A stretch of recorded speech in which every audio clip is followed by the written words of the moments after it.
Bob here with Odin's Lock. Kind of put some tools in the car here. I use my step van for most of the big jobs, but a lot of the smaller ones I'll go on ahead and use my car, especially if I'm going long distance. I just zip around. That's all you really need for most jobs is a pin kit, screws. I try to keep a good assortment of self tappers. Some of these longer ones are 1 1/4. I go all up 2.5. I think I got some 3" in here somewhere too. But different sizes. You got number 8s, number 6s, number 10s. Spring kits, sometimes door closers or like panic bars. I've had to use some springs on some of those to make them work better. And of course, you got to have your SAE 1/4 20s to 1/2 13s. Screws. I'll keep some other oddball things in here. There's little Door Guardians. I don't really like these. I think they were kind of good for closets and stuff to keep kids out of different things. But as far as home security, they do not hold. You can kick those right open. And kind of see what I'm looking at here. I don't want to take it out because I only got one end available. Door cover, hole covers for deadbolt or doorknobs. And I got a handful of other things down there, hinges and stuff. Anyways, I'm just kind of putting some tools in here. I have a hinge adjuster, kind of like the old hinge doctors. But mostly, let me just put this back here. I use this to kind of cover stuff up. This little cover here didn't come with my car, but I had to go buy it separately online. Anyways, let's close that door here. And I have a new case here. I need to put some business cards in here. Keep some of those. I don't know if those will stay there. Maybe it's better for a pen. I'll just keep them down at the bottom there and put my pen on top there. New business cards. I don't like the spacing of it. It's hard to tell. I usually print them off myself and I'll do like a few and adjust the sheet. But this here, I just went ahead and bought them because my printer went kaput. And I mean, it's good enough. I like to keep a space at the bottom so I can do my personal cell number. And there's my Google Voice number. I don't give out my personal cell number unless it's a current customer or a repeat customer. They're the only ones that usually get it. Hey kitty, this is Salem. I don't know. You guys all remember Gus. Gus was our other cat. We had to put him to sleep permanently here a while back, euthanize him. He wasn't doing too good. He got sick. And I'm gonna find my coffee here. Stephanie's a mess. I've been doing most of my stuff out of the back of my car because it's easier to get in and out of different places. Anyways, kind of had some stuff I want to talk about. Before I forget, I do need to adjust this.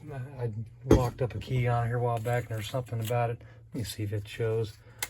There's something, let me turn that on. It's plugged in. No, it's not plugged in. Just a second here. I don't know. Mess this. Let me set that up. Sorry about that. Anyways. Alright, let me see. There's something going on. I'm kind of loppy about it. Anyways, it's not cutting right, so I'm going to adjust that. I don't know if I did something to where the shaft has kind of got a wobble. I had to replace that shaft. I don't know. So let me start over now. I've been too busy wandering around. So I want to talk about doing business with friends and family. And I have a sheet I'm reading off of. That way I'm not, because I had on my phone some of the key points I want to talk about. Let me set this up real quick here, and then we'll be able to talk. Oh, drop my flashlight. Alright, so doing business with friends and family. Set that up. So every now and then I have, where I work, I have about 8,500 people that work at that place. And everyone wants a discount. So you come across this friends and family thing, co-workers, whatever, if you work, a different job like I do, everyone wants a discount. So of course, they throw it out there. Hey, don't forget I'm your buddy, or hey, don't I get a discount because, I work with you or we're friends or family. I'm just going to say personally, I don't usually offer discounts. I don't offer it because I just don't know what I'm going to get into when I get into a job. And usually friends and family, they usually will have a job. It's not always straightforward. Maybe there's little things that you can't take into account. Then, when you say, well, yeah, it's just, so much to rekey, or to replace, you don't really know what you get into. And it seems like lately I come across things that it's like such a bizarre thing that I'm trying to stop the cat from clawing on my seat in there. So say, oh, what are you doing? Would you claw on my seat? Anyways, sorry. So I take extra care with all my customers.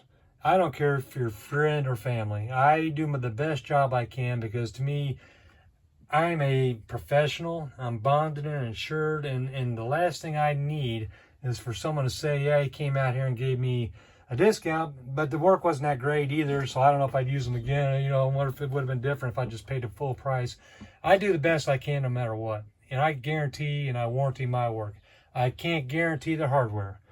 Sometimes they supply the hardware. Sometimes I'm dealing with stuff that it's old or whatever, or if I supply it, if I had to just run to Lowe's and get it, or my local lock supplier. My local lock supplier guarantees all their products, and usually I try to buy hardware that has a, minimum 1 to 5 year to lifetime warranty. Given there are some things that they don't warranty, and that's usually if it's, bad installation, damage from what do you call vandals or whatever. So there's that, So I take extra care with every customer. I don't care if you're a friend or family. And to them, or to me, them hiring me is the benefit.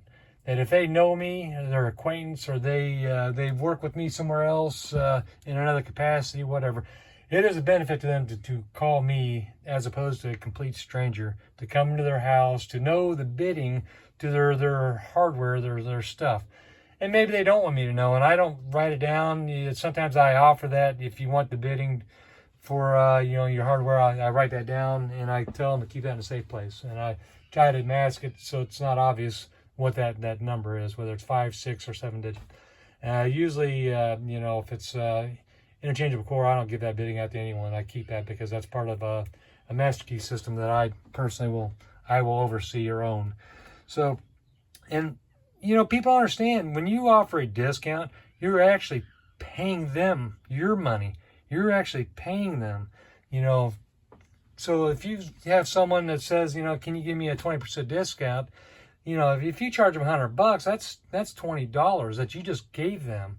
And, so it's like, there's a time and a place if you want to offer a discount to your mother, your father, your brother, your sister, or someone that's really had a bad string of bad luck or rough times or whatever. But generically, if they can afford it from me, if they need a locksmith, they're going to call a locksmith who's going to charge them whatever, So the benefit to calling me, because they know me or they're related to me, is that they can trust me and they know me. If they don't trust me, then go ahead and call someone else. I don't care. I don't need a customer that feels like I'm not doing them right, especially if it's friend or family. If you think there's something wrong with how I do business, then say something and I will try to correct myself or improve myself. But if you just don't trust me, then there's something obviously wrong in that relationship.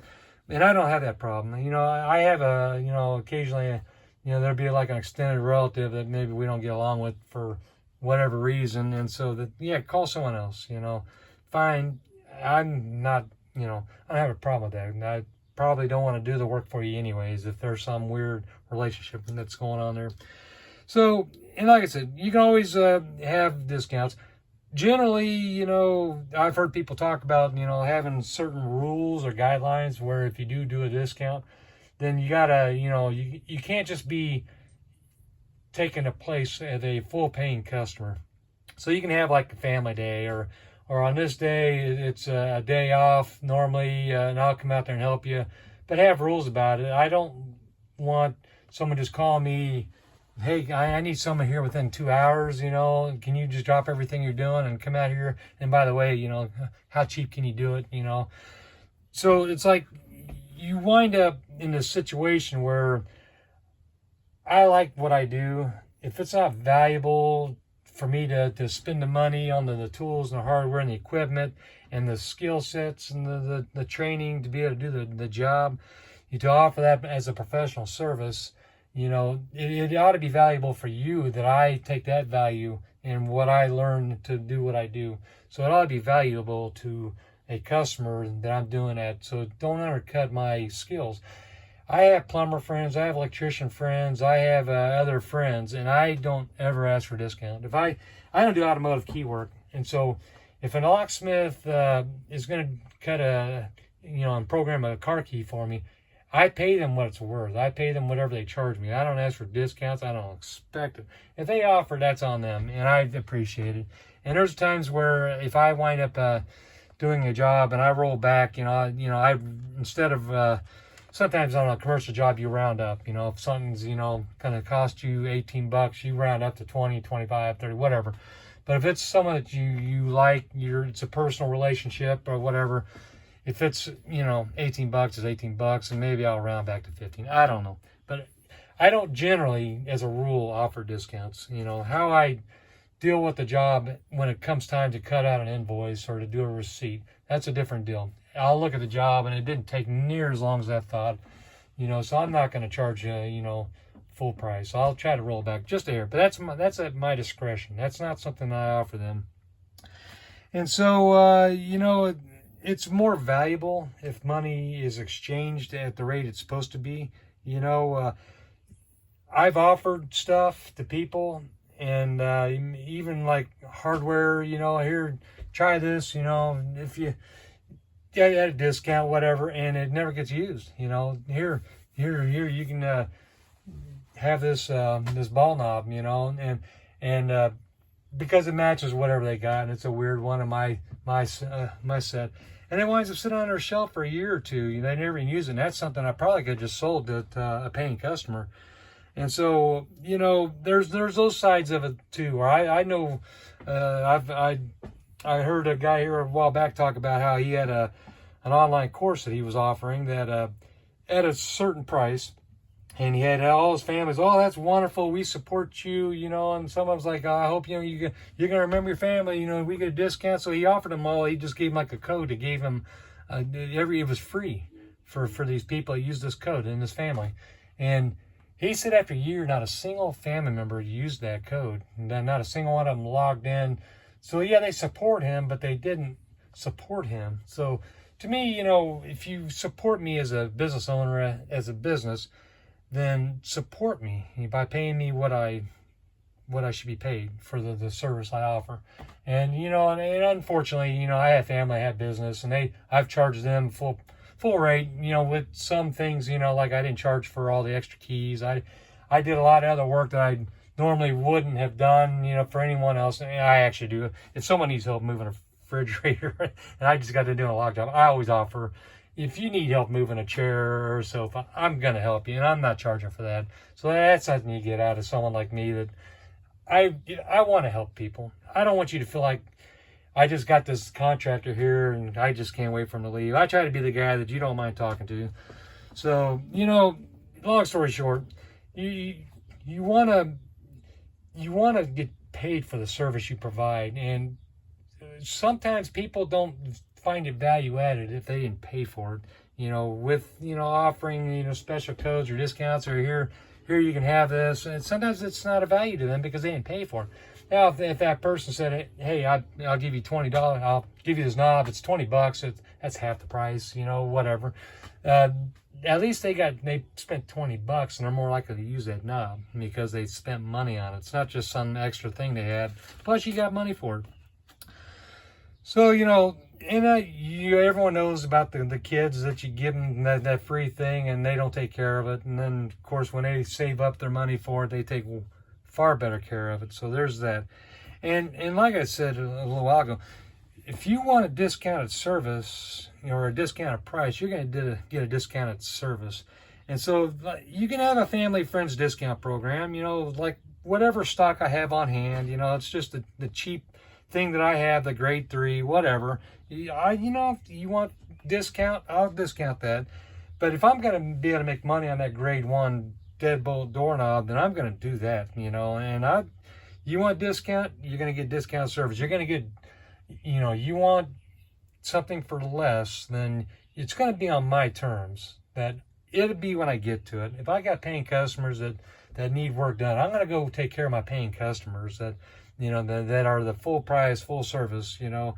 And there's, you know, sometimes people don't understand when they want a discount service. I may have had to run around to find that part. I may have had to bargain shop to find, you know, which store had the brand I wanted in the right finish. There's a lot of things that we never charge for.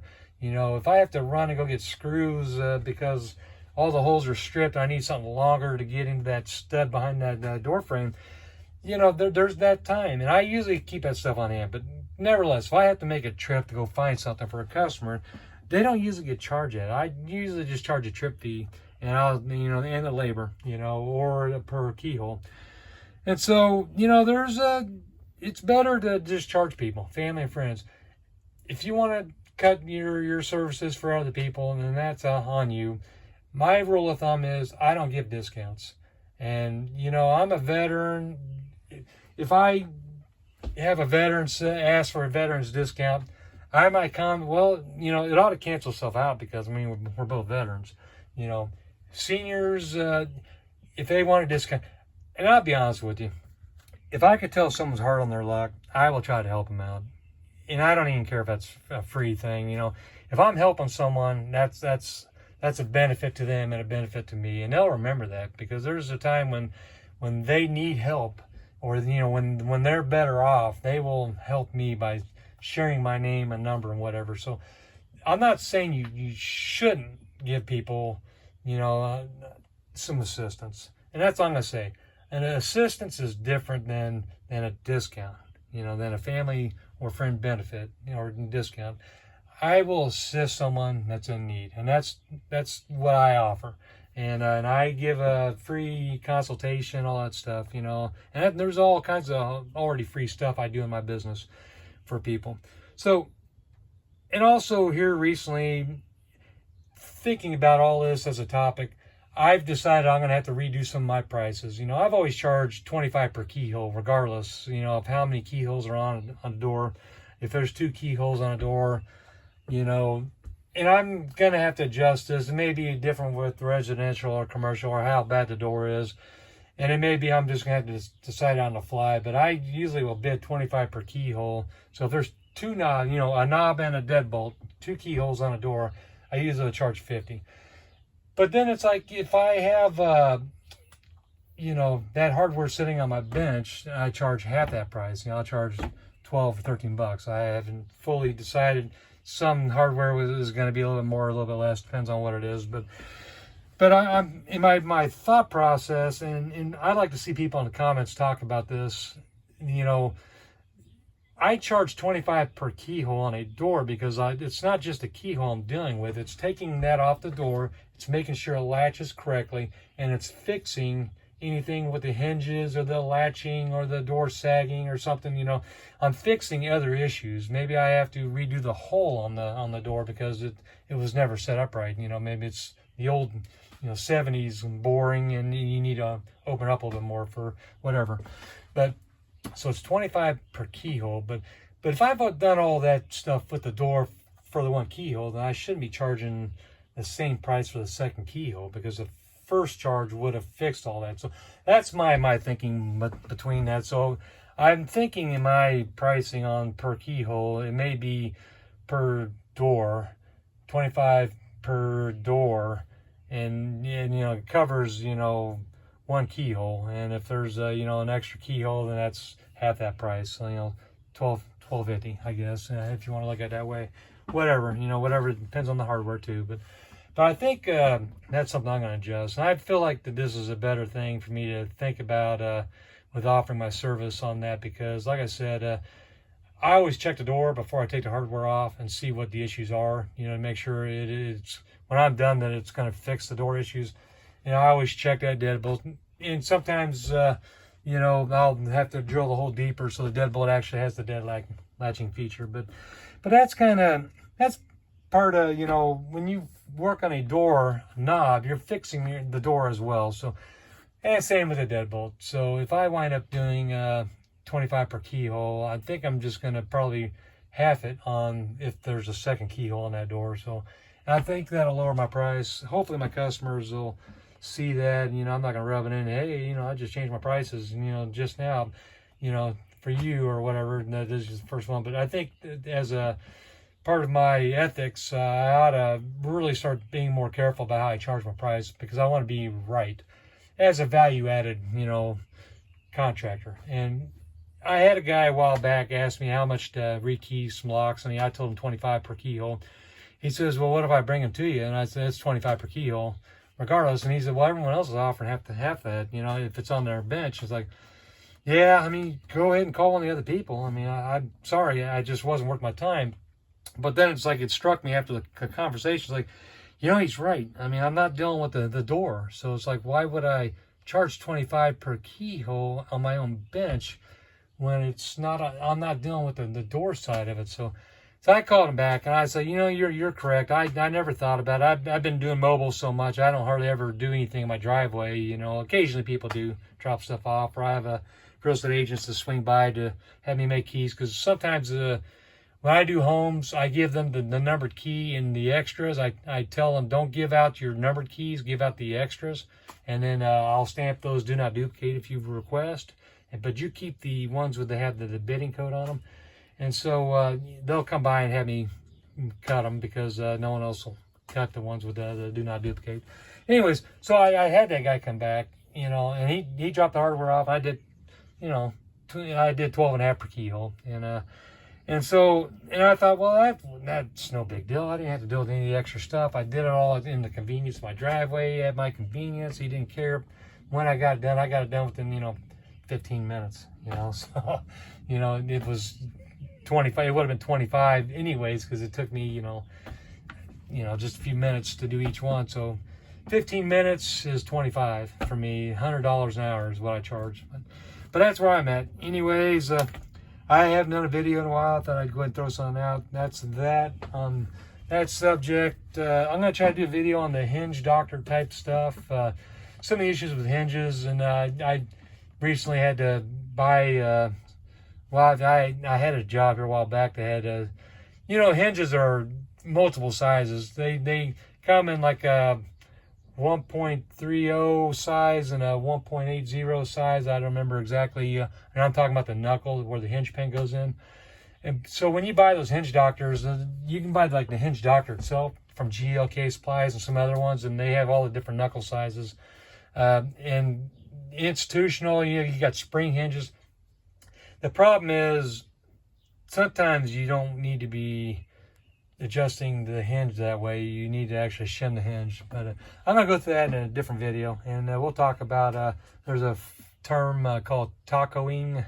You know, when you turn that hinge into a taco, where it has like an open, you know, V-notch like that. You know, I'll go through that in the next video when I do that. So anyways, I appreciate you guys watching, and hope y'all are having a great week, great month, great year, great life, you know, whatever it takes. One day at a time. Talk to y'all later. Thanks. Bye-bye.